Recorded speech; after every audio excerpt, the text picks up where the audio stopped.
Hello, Princeton Elementary School parents, guardians, community members, whoever else might be watching. I'm JD Orwig. I'm the superintendent at Princeton Elementary School District number 115.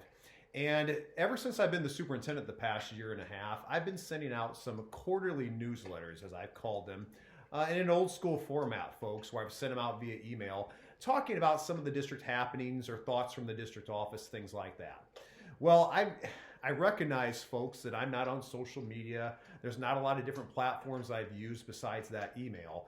But I thought it might be nice to try something different. So I thought we would try to post something on our district's YouTube channel of me kind of giving you my district newsletter thoughts in this format to see what you, again, parents, community members, students might think. So let's give it a try.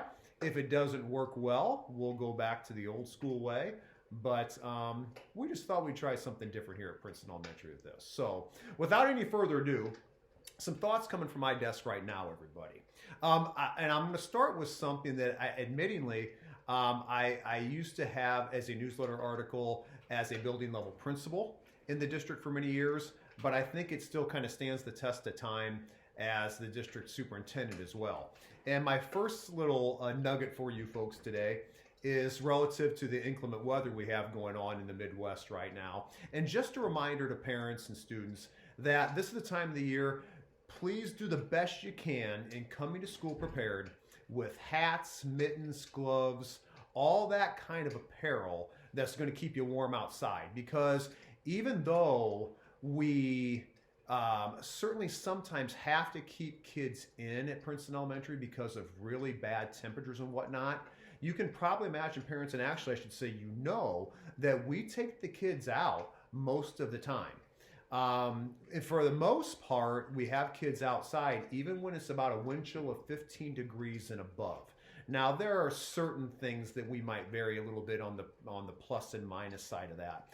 But the simple fact of the matter is this: we're going to get the kids out. We're going to get them in the fresh air. We're going to get them out moving around. We're an elementary district, a lot of young kids.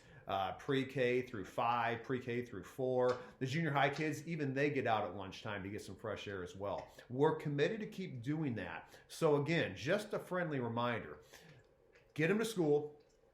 Again, coats especially, but hats, mittens, gloves, whatever else you think that will be appropriate to keep your child comfortable at school. Just kind of be sensitive to that as we move through these winter months. Speaking of the winter months, another thing that I've said in newsletters in the past, but it bears repeating now. It's the time of the year where school cancellations, closings, things like that could occur, folks. And you've seen this in a newsletter article before, but again, bears repeating. I can't stress to you enough, utilize the district's mass notification system that is called Blackboard Connect if you haven't already done so. That is the main medium that will be used to get a communication out regarding a school closing, again, cancellation, early dismissal, late start, things of that nature. In fact, I don't know when you'll necessarily see this video, but as you know, we are going to have school closed tomorrow on the 22nd of December because of even the predicted winter weather warning that's already out there, the deteriorating conditions that are going to occur throughout the day on our last day before holiday break. And I bring all that up because I use Blackboard Connect to get that out. The nice thing is about Blackboard Connect, I had the chance to send that via email, send that via a text message, and even send that an old school way again, via an old voicemail if you signed up for that, to get that kind of information. Certainly, we still do use the district's Facebook page. Mr. Barrett, our IT director, he will get a notification like that on as well. And Mrs. Herring, our Library Media Center specialist at Logan Junior High, she will also post something on the website. But folks, to be quite honest with you, that's the last couple things that are used. The very first thing that I'm going to use is the Blackboard Connect, that text message system, that voicemail system, that email system that's going to get that out on a moment's notice about any kind of cancellation, late start, early dismissal, and whatnot. So again, contact building level secretaries, administrators, if you are not already on Blackboard Connect, to make sure you get all that information relative to some of the inclement weather that could happen in Illinois in December, January, February, maybe even March. Let's hope not, though.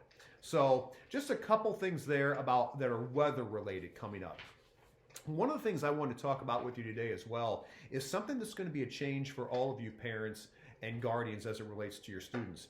As you probably know, it is Illinois state law every year to have certain immunizations, physicals, dental checks, eye checkups and exams and things at different points of your kids' academic careers. That is a law, that's statute every year. In fact, if you think about it, if you might recall, it's technically by October 15th of every school year that every child in our district we're supposed to be able to check that box in regards to all those things I just mentioned: immunizations, dental checks, eye exams, things like that, at different grade levels. The problem with the October 15th deadline, folks, is this. Sometimes parents and guardians meet that, sometimes they don't. And don't get me wrong, there is some flexibility on the back end of that deadline that makes it more of a soft deadline. For instance, even if a parent hasn't met that deadline with their child at PES by October 15th, even if in good conscience we can show, or you can show to us, that you have a scheduled exam or a scheduled physical or a scheduled immunization, that technically starts meeting some of the minimal requirements of our reporting system that we need to do through the State Board of Education. However, even sometimes that doesn't get met. And in the extreme circumstances, unfortunately, per law, we are not supposed to allow kids even into school if some of those boxes are not checked. It has been rare that we've had to do that, but we have had to do that some.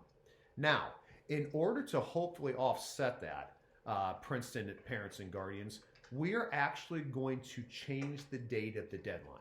Even though the statute right now talks about October 15th, and to my knowledge, as long as I've been in education, it's been that way for years.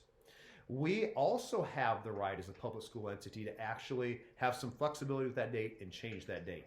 Starting with next school year, parents, that's fiscal year 24 or the 2023-2024 school year, however you want to look at it. Before the school year starts, we're asking that all immunizations, eye exams, dental exams, etc., are all done before the very first day of school. Let me say that again. We're going to change the deadline to making sure that all parents, guardians, and kids, in essence, meet that requirement before the first day of school. Now, let me explain the rationale behind that. The very few times it happens, but when it happens, when we have a child or children miss school after October 15th, folks, they start missing out on some significant academic stuff. As you know, you're already about a quarter into the school year, some new materials being given to kids. Now, while we don't like kids also, and you can imagine, missing their exciting first day of school, at the beginning of a school year, there's a lot of review. There's a lot of unpacking of things, a lot of review of curriculum and whatnot.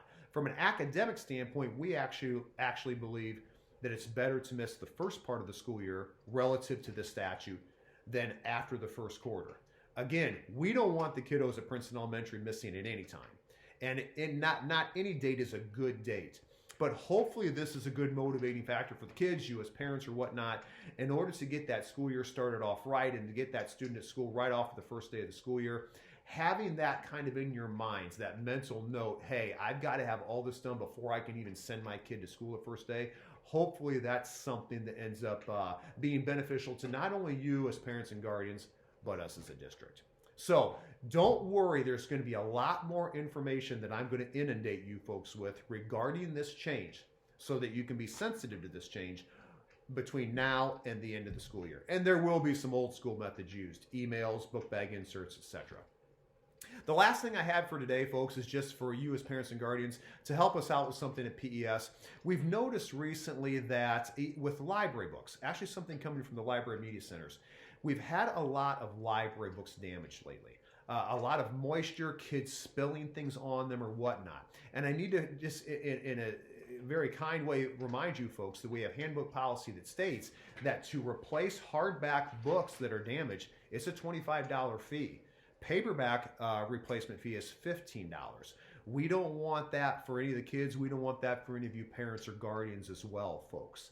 So try to just maybe have a conversation with your kiddos at home to have them be really good stewards of that which they check out from the libraries. And just while I'm thinking about it, even to add to that, with all the Chromebooks that are used as well. A lot of Chromebooks are getting damaged at Princeton Elementary, and unfortunately that comes on your dime if you don't have some of the insurance that was sold at the beginning of the year. So just maybe over the Christmas holiday break, sit your kids down, even though they won't be excited for this conversation, but sit them down, ask them to really be good stewards of the stuff that's checked out to them at Princeton Elementary so that it isn't a financial burden on you folks in the future. So that's it for now. I intend to do this again somewhere around March before the start of the fourth quarter. Hopefully you enjoyed this YouTube newsletter, if you will. Make sure you all stay safe and have a happy holiday season. Thank you.